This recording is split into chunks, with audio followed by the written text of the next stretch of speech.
I just want to ask one question from all the attendees over here. How many of you have had a glaucoma patient or have a glaucoma patient at home? Yes? Okay, so we have a few people who know what it is to have glaucoma and deal with it because it's a chronic disease. And this chronic disease is not only difficult for the patient, but it is very difficult also for the caregivers. It also makes a huge difference because remember, the patient doesn't understand that he has glaucoma. And nor do the relatives. He's totally asymptomatic. And this disease comes in sneaking just like a thief at night and just steals your sight. And it comes so slowly that you don't even come to know that you actually have lost your sight. So what exactly is glaucoma? You know, in various parts of India, it comes by various names. And to my utter surprise, somebody came and asked me, "Ye mere ko black cataract hai?" I said, "What is black cataract?" Actually, in Hindi, we call it kalamotia. And kalamotia ko unhone literal translation karke bola ki bhi this is black cataract. So there's nothing actually called black cataract. You call it kaach bindu, you call it kala pani. Basically it is that आँख के अंदर में जो pressure है वो बढ़ जाती है, and sometimes even with normal pressures हमारे जो optic nerve है that is the one that is getting hammered. And hammered with what? Less of perfusion, less of blood supply, mechanical damage, and as a result glaucoma is basically that is especially primary open angle glaucoma is a disease. It's a chronic disease.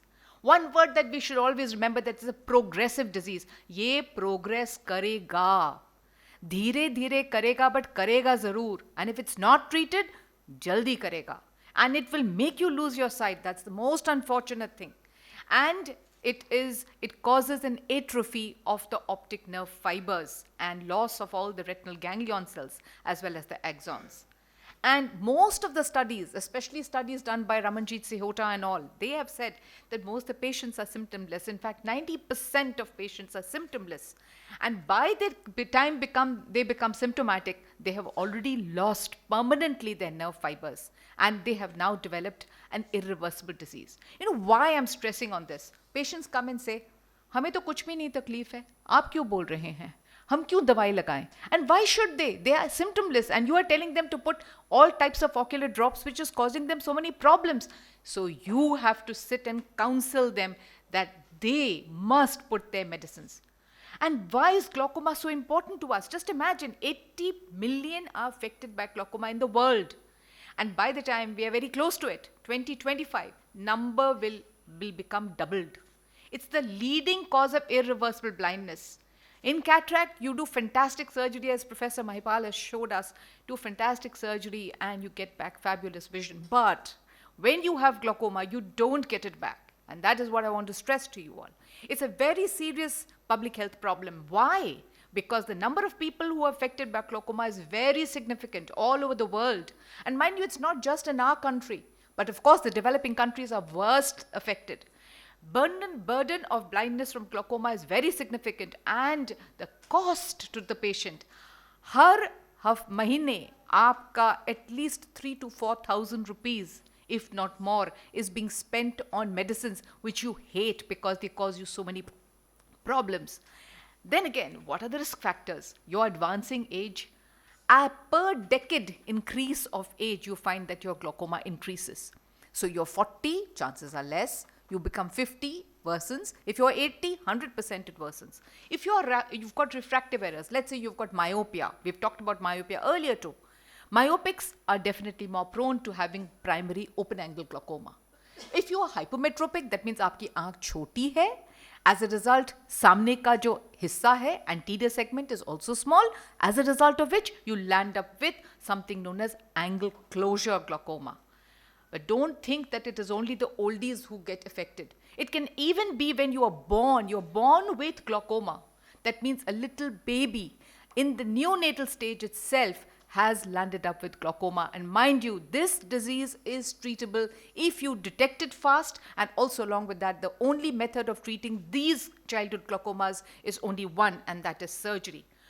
No age group is unaffected, even the juveniles, adolescents, we call them juvenile open angle glaucoma. So if you have a person, let's say a young person who is sort of symptomatic, or he is not even symptomatic, but he has come for an eye checkup, you must test for glaucoma, because even a young person might develop glaucoma. As I've shown you, that you can see in the picture over there, there's a beautiful railroad crossing over there. That's Habs Tri. That is, a child has developed glaucoma in childhood and the descendants have torn, and that has resulted in this particular type of presentation. Now, this was a 7-month baby whom I operated for congenital glaucoma. And these children have to be kept putting on again in general anesthesia and have to be checked up for that, is this glaucoma progressing or not? So what are we checking for them? We are checking, is the eye becoming bigger? Is the corneal diameter becoming bigger? Is the optic nerve suffering or not? Plus checking the intraocular pressure. A child is not going to be able to allow you to do it in an OPD. So you have to put the patient under anesthesia and keep on examining the child. So in glaucoma, often people say, oh, intraocular pressure is synonymous with glaucoma. It is not. Fortunately for us, we have one method by which we can sort of treat glaucoma, and that is the intraocular pressure. Mind you, a person can have glaucoma with high intraocular pressures. You can have glaucoma with normal pressures also. This is known as normal tension glaucoma. कि केवल आपका pressure ज़्यादा हो गया है, उसके वजह से आपको glaucoma है, ऐसे नहीं बात है. So that is why you have to measure the pressure also during the entire day. If preferable, even towards the early parts of the morning, 4 o'clock, 6 o'clock in the morning, or late at night, you might have pressures which have risen. अगर 10 बजे आपका patient आया and you have just checked the pressure may be normal. But that doesn't mean that the pressure is actually normal. It may be that the pressure is rising at different times of the day or night. That is why you have to do a diurnal variation of the pressure. Now, हमारी किताबों में, all of us have read Parsons. It says that the intraocular pressure, if it is between 10 and 21, we consider it normal intraocular pressure. But हमारे country में इतने studies हुए हैं, and they have determined that Indian eyes में हमारा pressure is between 14 and 17 millimeter of mercury. So let's not think that 21 or 20 is the figure that we've got to look at. We've got to look at our Indian eyes, because our data is what we are dealing with. The other risk factors are the cornea. Sir has just talked about the cornea. How thick is the cornea? If the cornea is thinner, just remember what is in the anterior part is in the posterior part. So if your cornea is thinner, remember that your sclera and your optic nerve, that tissue is also thin and more susceptible to damage because of whatever intraocular pressure the eye is suffering from. Then you have a family history of glaucoma. Your grandmother has it, your grandfather has it, your mother, your brothers and sisters, especially siblings if they have glaucoma. Your chances of having glaucoma are very much higher. You know, you have, for example, people working in factories. Now, this person is a sort of a shortish, stocky individual. He's got a very thick neck.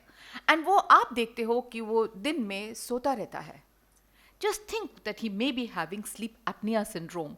These individuals are more prone to be developing glaucoma. I have one patient who comes to me in the OPD, and now because she has been given the treatment for her sleep apnea, we find that her glaucoma is also under control along with medication. If you have reduction in ocular perfusion, then that means the blood supply going into your optic nerve, that also. And of course, the occupational therapy. Do you know that when a person is lifting weights, you just notice a person lifting weights, what he does is he picks up the weight and then he does, and that is the Valsalva's maneuver. And when he is doing that, your intraocular pressure has shot up. And same thing, when you look at the wind instrument blowers, when they are blowing on the wind instruments, they're again doing that Valsalva's maneuver, and that Valsalva's maneuver is causing a sharp rise of intraocular pressure. I conducted a study in the army band persons, and we found that there was a sharp shoot up of approximately 3 to 7 millimeter of mercury, depending upon what type of brass instrument they were playing.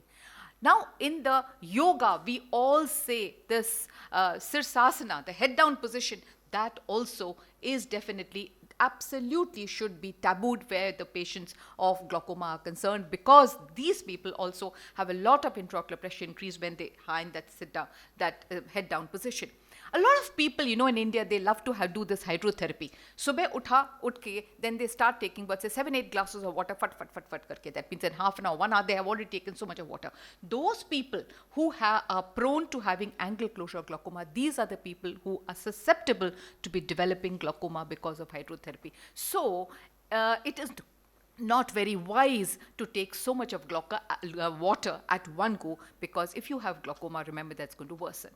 One thing that must definitely be banned, especially where this disease is concerned, is smoking. Because the latest study which has come out in 2018 says among cigarette smokers, heavy smoking defined by the number of pack of cigarettes smoked per day is associated with higher odds of glaucoma. So in your workplace, if you find people who are smoking, I think definitely it should be banned.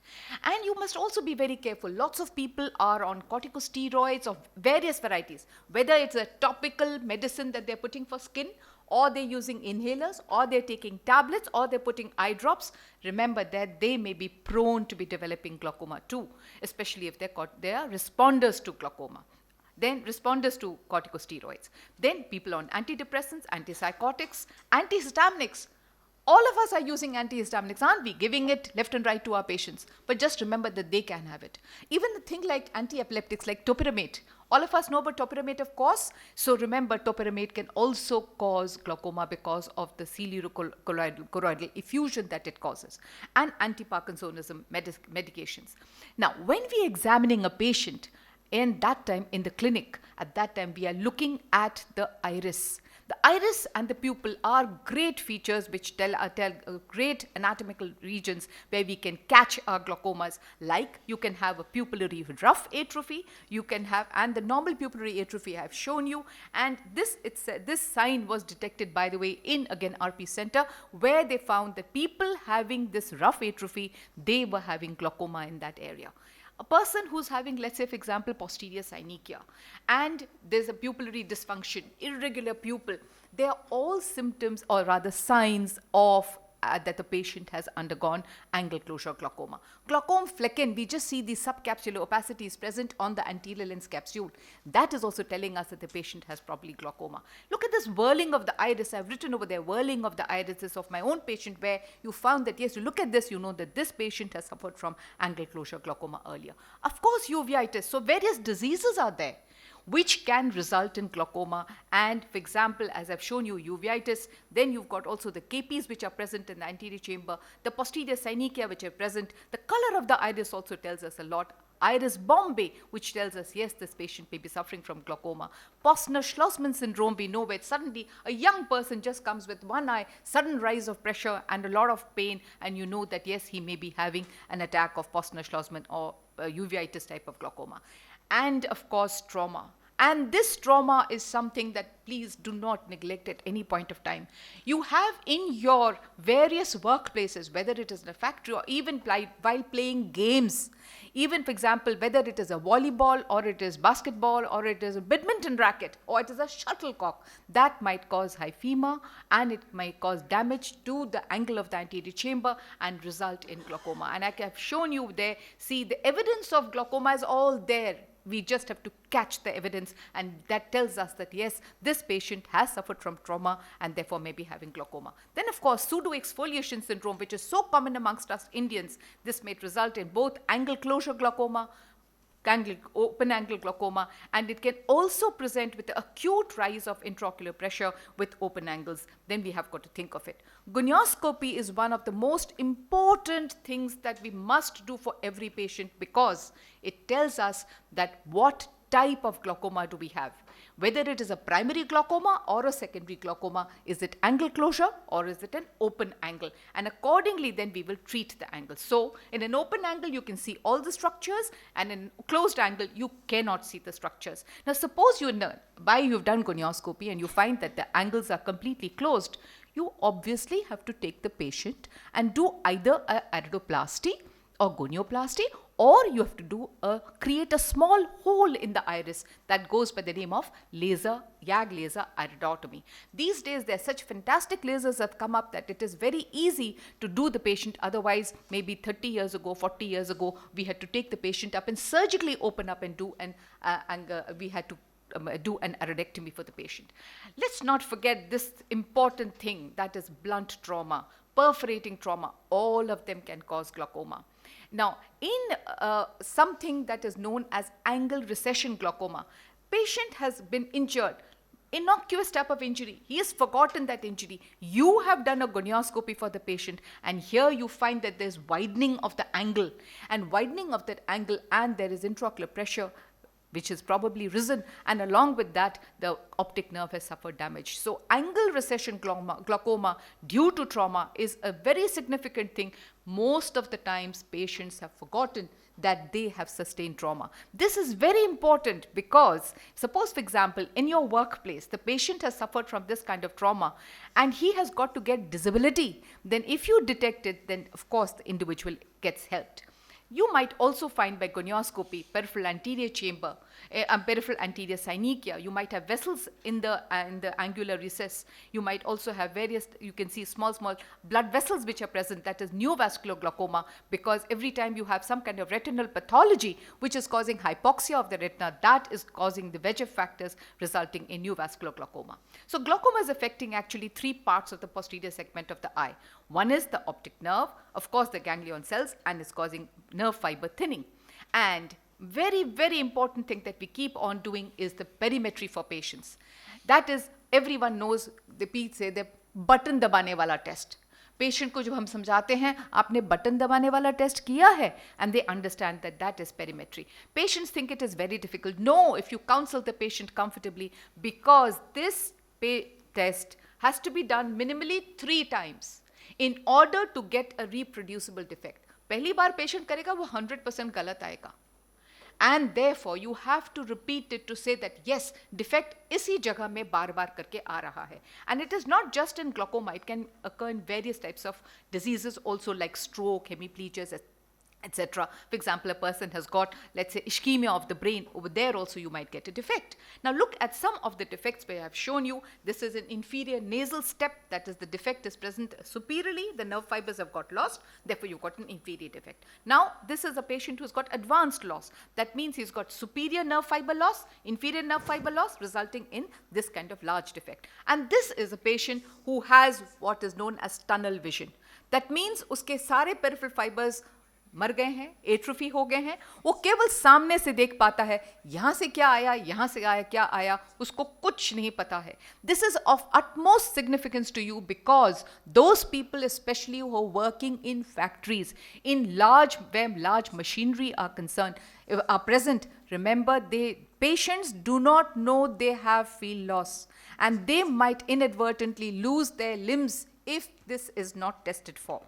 Then you have, let's say, for example, I've just shown you some fibers, nerve fiber loss, how it's occurred, advanced glaucoma, and certain type of retinal imaging devices which we use in order to detect glaucoma. For example, this person has got a large disc and a large cup, and we have done the OCT, the optical coherence tomography, which shows that it's absolutely normal.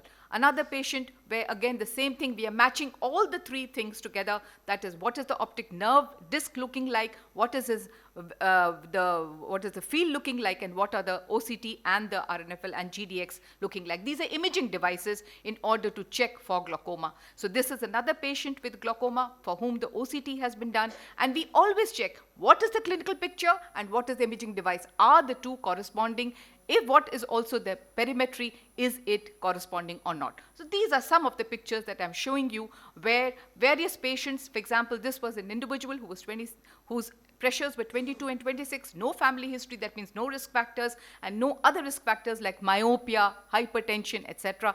In him, we find that the nerves was absolutely normal.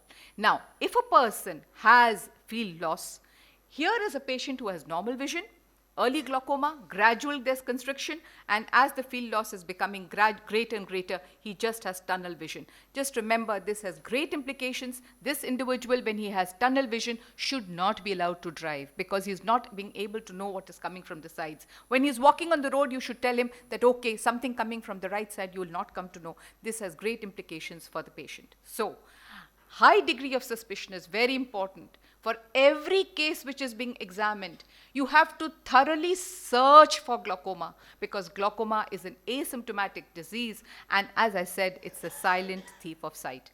Thank you so much for your kind patience.